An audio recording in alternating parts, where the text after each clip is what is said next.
sa leeg, tapos ayan ang apog ng ano para sa mga balat yan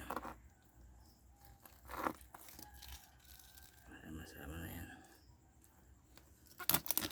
Nagputol na yung ulo kasi hindi na ano tunay yung apog.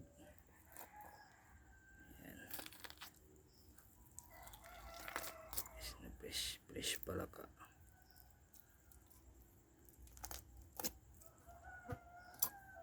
Ganyan pa kamay pala.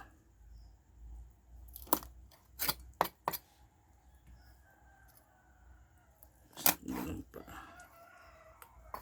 Ayan. Siyang bituka. Kita lang yan. Ayan. Ayan pa siya. Ayan, kinain niya. Sama-sama na yan.